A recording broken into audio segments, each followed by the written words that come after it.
이 내용에 휩싸일 것으로 보입니다. 더불어민주당 김병기 의원의 구의원 공천 헌금 의혹을 수사 중인 경찰이 김 의원의 자택과 국회의원 사무실 등 6곳에 대해 압수수색에 나섰습니다. 경찰은 압수수색을 통해 확보한 증거물 분석이 끝나는 대로 김 의원을 불러 본격 조사에 나설 것으로 보입니다. 서울 시내버스 파업이 이틀째로 접어들자 서울시가 지하철 운행과 전세버스 투입을 늘리는 등 비상수송 대책을 강화했습니다. 노사연 측이 임금 인상 방식을 놓고 여전히 의견차를 보이는 가운데 오늘 오후 노동위원회의 중재로 재협상이 시작됩니다. 여러분 안녕하십니까? KBS 12시 뉴스입니다. 특검이 윤석열 전 대통령의 내란 혐의 결심 공판에서 윤 전 대통령에게 사형을 선고해달라고 했습니다. 윤 전 대통령은 비상계엄이 거대 야당의 망국적 패악에 대해 견제해달라는 호소였다고 말했습니다. 홍성희 기자의 보도입니다. 윤석열 전 대통령 등 내란 혐의 피고인 8명에 대한 결심 공판에서 특검이 윤 전 대통령에게 사형을 선고해달라고 요청했습니다. 특검은 최종 의견에서 사회 공동체에 존립을 해야 하는 내란 범죄에 대해선 동서고금을 막론하고 가장 엄정한 형벌로 대응해왔다며 이같이 밝혔습니다. 전두환 노태우 세력에 의한 단죄보다 더 엄정하게 단죄함으로써 대한민국이 형사사법 시스템을 통해 스스로 헌정 질서를 수호할 수 있음을 보여주어야 할 것입니다.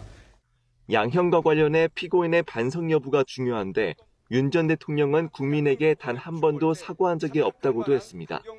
또 비상계엄은 입법권과 사법권을 찬탈해 권력을 독점하려는 시도였다며 전례를 찾기 어려운 중대한 헌법질서 파괴 사건이라고 강조했습니다. 사실상 폐지된 제도인 사형을 구형한 건 내란 범죄에 대한 단죄 의지를 밝힌 걸로 풀이됩니다.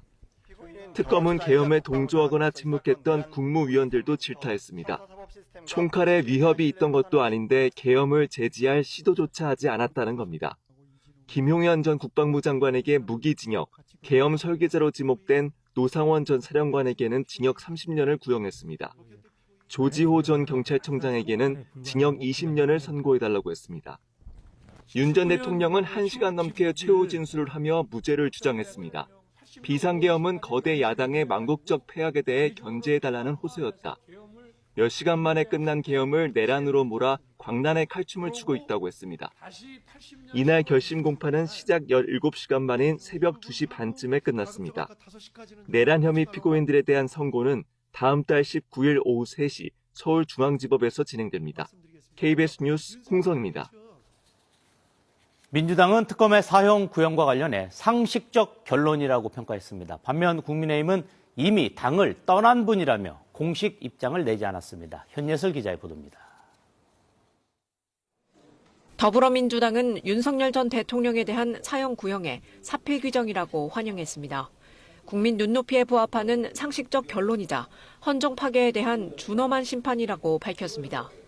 법원이 국민 눈높이에 맞게 선고하는지 지켜보겠다고도 했습니다.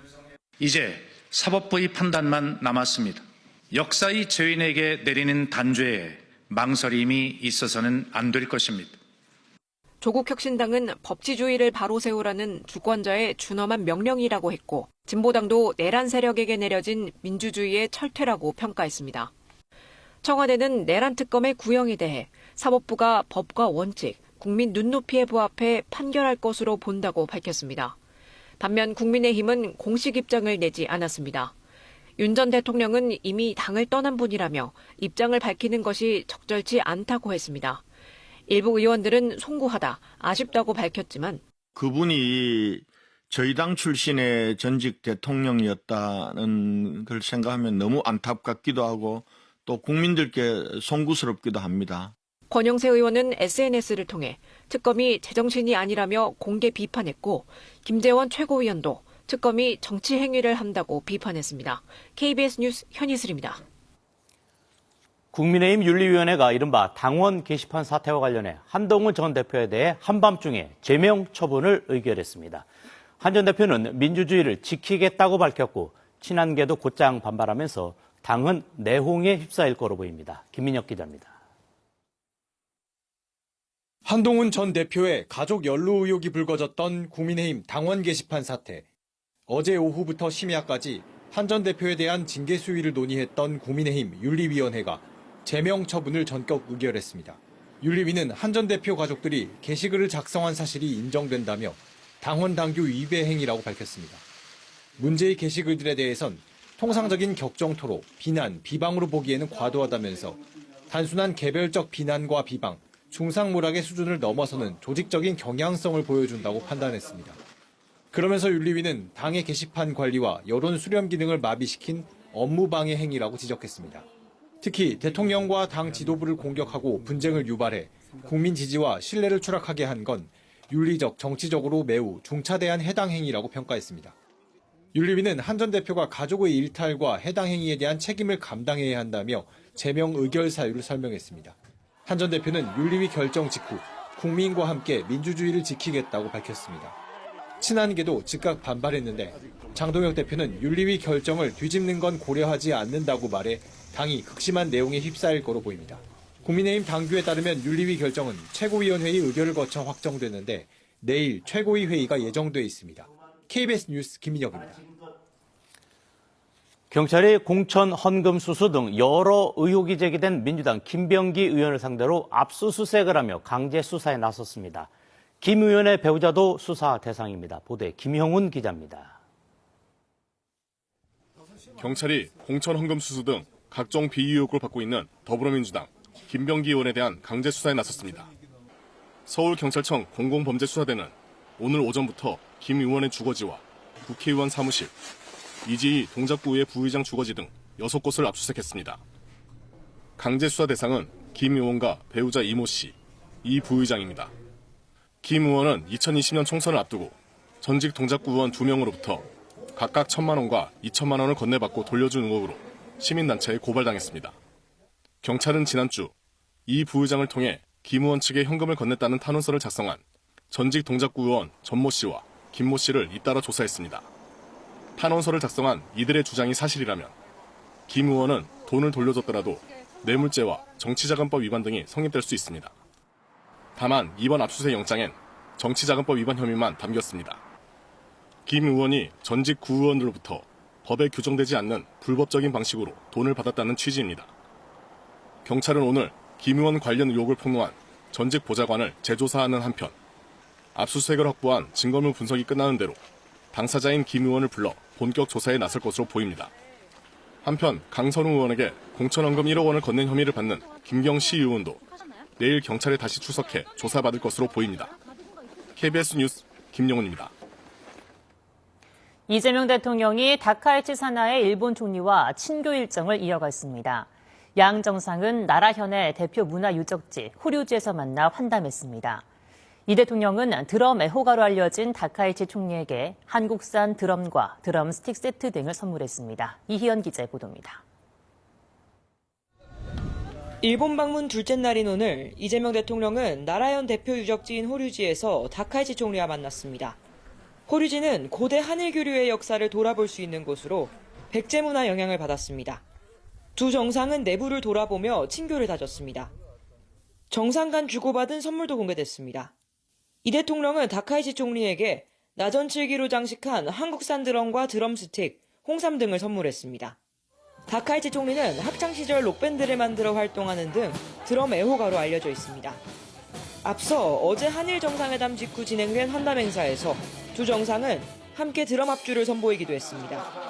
소질 있지 않습니까? 연주를 마친 뒤에는 서로의 드럼 스틱에 서명한 뒤 교환했습니다. 감사합니다. 이 대통령은 서로의 차이를 존중하며 리듬을 맞춰간 것처럼 한일 양국도 협력의 깊이를 더하며 한 걸음씩 더 가까워질 수 있기를 기대한다고 밝혔습니다. 다카이치 총리는 이 대통령에게 일본 브랜드인 카시오 손목시계를, 김혜경 여사에게는 나라 지역 붓 전문 제조사에 화장용 붓 등을 선물했습니다. 이 대통령 취임 후 5번째 한일 정상회담이 이어지며 양국 셔틀 외교는 정착되는 모양새입니다. 특히 이번 정상회담은 민생 경제 분야 협력과 함께 과거사 논의 등에 물꼬를 텄다는 평가가 나옵니다. 이 대통령은 동포 간담회를 끝으로 1박 2일 일본 방문 일정을 마치고 오늘 귀국합니다. 오사카에서 KBS 뉴스 이희연입니다. 서울 시내버스 파업이 이틀째로 접어들면서 서울시가 지하철 운행을 늘리고 전세버스를 투입하는 등 수송 대책을 강화했습니다. 시내버스 노사 양측이 임금 인상 방식을 놓고 팽팽히 맞서고 있는 가운데 오늘 오후 노동위원회 중재로 재협상을 시도합니다. 정현욱 기자의 보도입니다. 서울 버스노조가 파업에 돌입한 지 이틀째. 강추위 속 출퇴근길 시민 불편이 이어지면서 서울시가 비상수송 대책을 강화했습니다. 우선 지하철 집중 배차 시간을 2시간 연장해 오전 7시부터 11시, 오후 6시부터 10시까지 지하철 운행을 총 203회 늘립니다. 특히 신도림역 등 혼잡도가 높은 역사에는 빈 열차를 추가 투입해 혼잡도를 낮추고 지하철 막차 시간은 새벽 2시까지로 연장합니다. 각 자치구 단위로 운행 중인 무료 셔틀 전세 버스는 운행 대수를 어제보다 80여 대 많은 760여 대로 확대했습니다. 버스 파업으로 승용차 이용이 늘면서 도로 가장자리에 붙어있는 가로변 버스 전용 차로에는 승용차 운행이 허용됩니다. 다만 중앙버스 전용 차로는 기존처럼 버스만 이용할 수 있습니다. 이런 가운데 서울 시내버스 노사는 오늘 오후 서울중앙노동위원회 중재로 2차 협상을 이어가기로 했습니다. 앞선 협상에서 사측은 2024년 12월 대법원 판결대로 상여금을 통상임금에 포함해 총 임금을 10.3% 인상하는 안을 제시했지만 노조는 임금 개편은 이미 대법원 판결로 협상할 필요가 없기 때문에 올해 임금 3% 인상부터 수용하라는 입장을 고수했습니다. 당시 노동위가 제시했던 올해 임금 0.5% 인상안은 노조가 거부하면서 끝내 협상이 결렬된 상태입니다. 2차 협상에 나선 노사가 오늘 자정 전에 합의에 이르면 서울 시내버스는 내일 첫 차부터 정상 운행하게 됩니다. KBS 뉴스 정현욱입니다. 13월의 월급 연말정산을 위한 간소화 서비스가 내일부터 시작됩니다. 이번에 새로 제공되는 자료는 무엇인지 또 어떤 부분을 챙겨야 할지 김지숙 기자가 알려드립니다.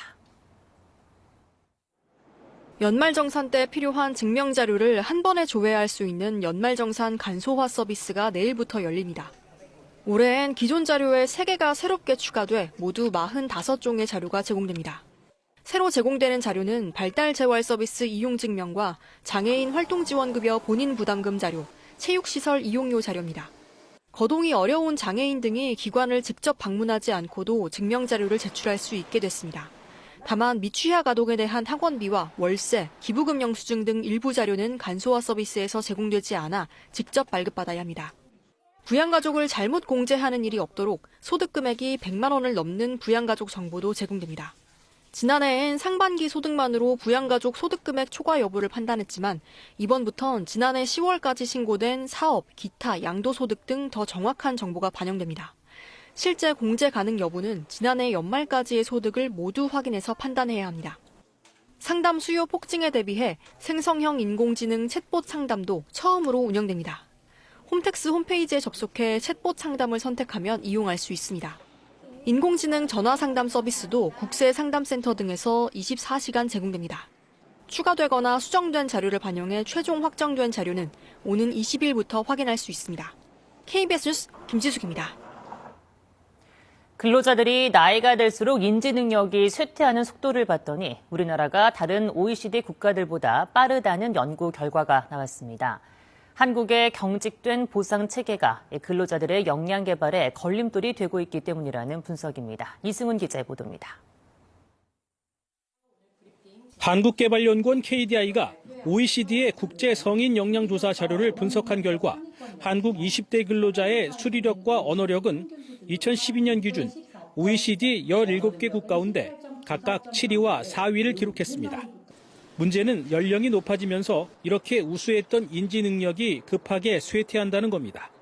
조사 자료를 보면 20, 30대의 OECD 평균보다 높았던 인지 능력은 40대의 평균 아래로 내려가고 5, 60대가 되면서는 그 격차를 더 크게 벌리고 있는 것으로 나타났습니다. 2주기 조사에서도 마찬가지로 기울기가 가파르게 나타나고 있습니다. 다른 여타 선진국들에 비해서 우리나라 근로자들의 역량 감소 속도가 되게 빠르다는 것은 우려가 되는 지점이라고 하겠습니다. KDI는 이 원인을 보상 체계에서 찾았습니다. 기업들이 근로자의 역량 개발과 이에 따른 성과에 대해 임금으로 적절하게 보상해주지 않고 있다는 겁니다. 실제 근로자의 인지 역량 강화에 따른 임금 보상을 수치화된 모델로 비교해보면 우리나라는 OECD 평균의 3분의 1 수준에 머물고 있는 것으로 나타났습니다. KDI는 우리나라의 경우 임금이 연공 서열과 사업체 규모에 따라 차이가 나는 경우가 많다며 이는 근로자가 지속적인 자기 개발보다는 취업에만 매달리게 하는 요인이라고 분석했습니다. 연구팀은 고령화와 인구 감소에 따라 인적 자원을 효율적으로 활용하는 게 중요한 시점이라며 관련 대책이 필요하다고 강조했습니다. KBS 뉴스 이승훈입니다. 이란 정부가 경제난에 항의해 반정부 시위를 벌인 국민들을 유혈 진압하면서 인명피해가 급증하고 있습니다. 최근 이틀 동안 사망자가 10,000명이 넘었다는 주장도 나왔습니다. 두바이 김계영 특파원의 보도입니다. 테헤란으로 추정되는 한 골목에서 수백 발의 총성이 잇따라 울립니다. 사람들은 놀라 달아납니다. 잠시 후 총든 군인과 오토바이를 탄 바시즈 민병 대원들이 모습을 드러냅니다. 동영상 게시자는 군인들이 시위대에 총격을 가한 증거라고 주장했습니다. 이란 정부의 유혈 진압 참상이 드러나면서 영국에 본부를 둔 이란 반체제 매체는 지난 8일과 9일 이틀 새 최소 12,000명이 숨졌다고 주장했습니다. 검증 안 된 주장이지만 그동안 공개된 동영상만으로도 대규모 사망자 가능성에 무게가 실립니다. 이 매체는 또 하메네이 최고 지도자의 직접적인 지시로 발포 명령이 내려졌다고 보도했습니다. 로이터 통신은 이란의 한 관리를 인용해 시위 과정에서 약 2,000명이 숨졌다고 전했습니다. 이란 국영 방송도 무장 테러 단체 때문에 많은 순교자가 나왔다는 발언을 보도했는데 이란 매체에서 사망자가 다수임을 인정한 건 이번이 처음입니다. 인터넷과 통신 차단 닷새 만에 국제 전화는 다시 연결됐습니다. 이란 정부도 상황 악화로 인터넷 접속이 중단됐다며 차단 사실을 인정하고는 곧 정상화될 것이라고 밝혔습니다.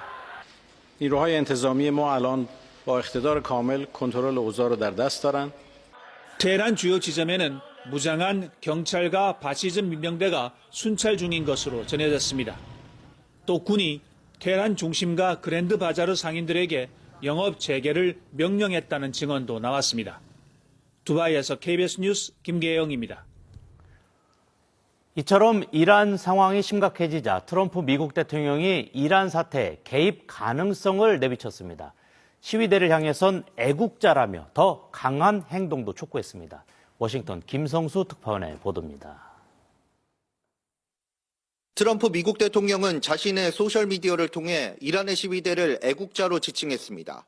이어 계속 시위하고 정부기관들을 점령하라, 시위대를 살해한 이들은 큰 대가를 치를 것이라며 이란 당국에 대한 압박 수위를 높였습니다.